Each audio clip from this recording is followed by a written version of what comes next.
ఎందుకు ఉపయోగిస్తారు అంటే శత్రువు నుండి వచ్చే ఆ బాణాలు మనకు తగలకుండా కీడలు ఏం చేస్తారు అంటే ఇప్పుడు ఏదైనా బాణం వచ్చింది అంటే మన మీద పడకుండా ఆపింది అంటే అది వచ్చి దేనికి తగిలింది అనమాట, ఈ కేడని అది భరిస్తుందండి.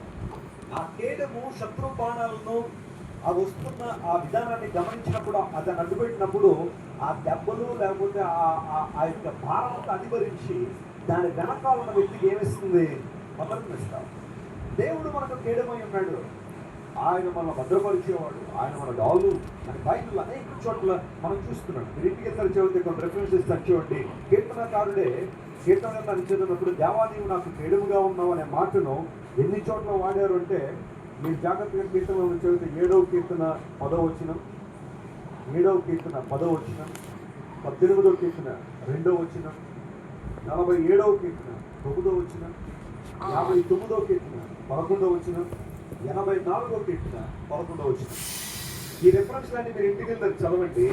దానిలో ప్రతి చోట కూడా కీర్తనకారులు మాట్లాడింది దేవుడు మాకు ఏడమై ఉన్నాడు. 84వ కీర్తన 11వ వచనం చదువుదాం చూడండి. Psalm 84:11. దానిలో ఫరో కుమార్ రాసిన కీర్తనలో చక్కని మాట దేవుడైన యెహోవా సూర్యుడును కేడమునై ఉన్నాడు. యెహోవా కృపయు ఘనతయు అనుగ్రహించును.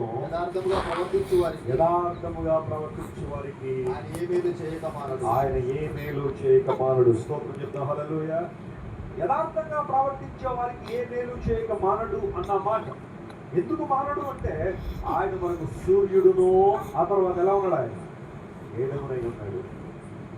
అంటే సూర్యుడు దేవుడిని కాదు అక్కడ అర్థం.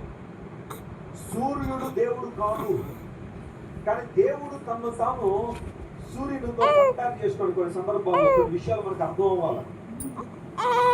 యేసు ప్రభువును చూసి బాప్తిస్మా ఇచ్చే యోహాను ఇలా అన్నాడు, ఎలా లోక పాపమును మోసుకొని పోయే దేవుని.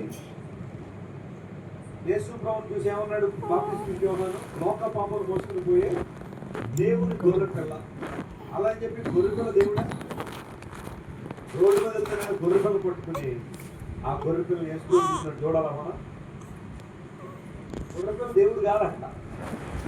గొర్రె పిల్లల సౌమ్యత, నోరు తెరువనము. యేసుక్రీస్తు ప్రభువారు పాపాన్ని మోసుకునే గొర్రెపిల్లగా ఈ లోకానికి వచ్చాడు. అక్కడ వాడబడిన ప్రధాని మనం గమనించాం. పోలిక, సిమిలీస్ అంటారు కదా, లేదా మెటఫోర్స్, ఆ మాటలని మనం వింటున్నాం. కొన్ని పోలికలు, కొన్ని విషయాలు మనకు అర్థం కానప్పుడు కొన్ని పోలికలు ఉంటాయి. నేను కొన్ని వారం జపాన్లో ఉన్నాను. అక్కడ ఏదో ఒక ఆహార పదార్థం తిన్నాను, అది మీకు ఎక్స్ప్లెయిన్ చేయాలనుకుంటున్నాను. దాని గురించి మీకు తెలియనప్పుడు నేను ఏమంటాను తెలుసా?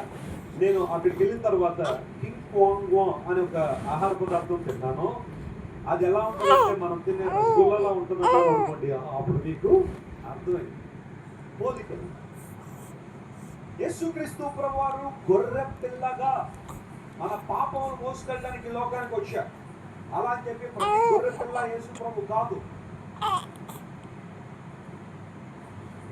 యేసుక్రీస్తు ప్రభు దేవుడు సూర్యుడు కేడమునై ఉన్నాడు అంటే అర్థం ఏంటి? సూర్యుడు ఏ జీవశక్తి ప్రదాతగా ఉన్నాడో ఈరోజు మనం జీవించడానికి